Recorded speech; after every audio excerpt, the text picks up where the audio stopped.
Hello everyone, আসসালামু আলাইকুম। সবাই কেমন আছেন? আশা করি আল্লাহর রহমতে আপনারা ভালো আছেন। আমিও আছি আলহামদুলিল্লাহ ভালো, কারণ অসুস্থ থাকলেও আলহামদুলিল্লাহ বলতে হয়, আর সুস্থ থাকলেও আল্লাহর শুকরিয়া আদায় করতে হয়। তো আজ 3 দিন হলো অসুস্থ এই প্রবাসে। এখন আল্লাহর রহমত অনেকটা সুস্থ হয়েছি। তো 3 দিন হলো রুমে বাইরে বেরোতে পারিনি, ডিউটিতে যাইতে পারিনি। তো আজকে আসলাম একটু সাগরের কাছে। আমি যেখানে থাকি আমার পেছনে সাগরটা দেখা যাচ্ছে। তো এখান থেকে 2-3 মিনিট লাগে আমার রুম থেকে সাগরের কাছে আসতে। আমি সাগরের কাছে আসলাম, একটু সাগরের হালকা শীতল ঠান্ডা বাতাস। তো একটা কথা শেয়ার করার জন্য আপনাদেরকে এই ভিডিওটা করতেছি। সেটা হচ্ছে, প্রবাসে এসে একটা জিনিস রিয়েলাইজ করলাম, সেটা হচ্ছে আপনি যখন অসুস্থ হবেন তখন এই জিনিসটা আসলে রিয়েলাইজ হয় যে আসলে জীবনটা কত কঠিন। আজ 3 দিন হলো রুমে আমার রুমমেট আছে, আসলে তারা আমার কেউ আত্মীয় না, আমার জেলারও কেউ না, আর আমি তাদের কোনো পূর্ব পরিচিত কোনো মানুষও না।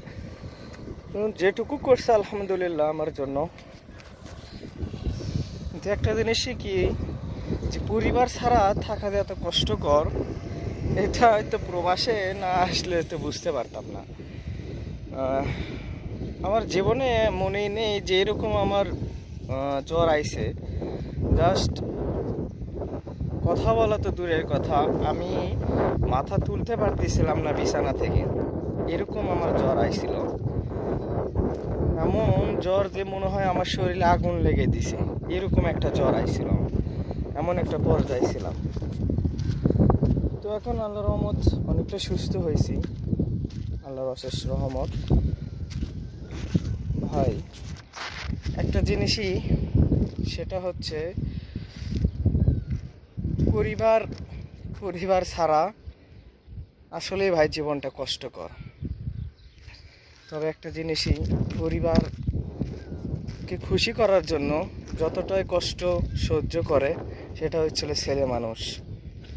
পরিবারে একটা ছেলে বড় হোক কিংবা ছোট, তার কাঁধে যদি পরিবারের দায়িত্বটা আসে, আসলে ওই ছেলেটাই বোঝে যে কতটা কষ্ট করতে হয় একটা ফ্যামিলিকে সুখে রাখার জন্য।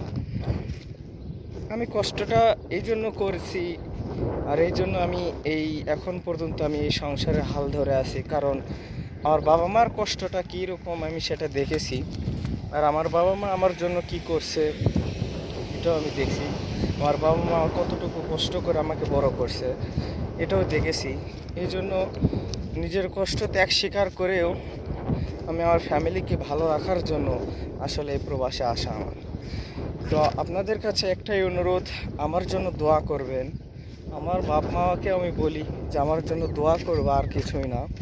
তো আপনাদের কাছে এইটুকুই আশা যে আমার জন্য দোয়া করবেন, যেন আমি সুস্থ সবলভাবে প্রবাসে থেকে আমার ফ্যামিলিকে ভালো রাখতে পারি, ফ্যামিলিকে যেন ভালো একটা পারিবারিক ফ্যামিলিকে একটা ভালো মানুষ হিসেবে যাতে করতে পারি। আরেকটা নিয়ত আছে, যদি আল্লাহ আমাকে তৌফিক দেয়, টাকা পয়সার কোনো সামর্থ্য দেয়, আমার বাবা মাকে নিয়ে আসার স্বপ্ন আছে। যদি আল্লাহ আমাকে সহায় করেন, ইনশাল্লাহ চেষ্টা করব বাবা মাকে একটা উমরা করার। তো আমার জন্য দোয়া করবেন, আমি যেন সুস্থ সবলভাবে প্রবাসে থাকতে পারি এবং আমার শরীর স্বাস্থ্য যাতে ভালো থাকে। আপনাদের কাছে একটাই দৃষ্টি আকর্ষণ আপনাদের। তো সবাই আমার জন্য দোয়া করবেন ইনশাল্লাহ। আল্লাহ হাফেজ।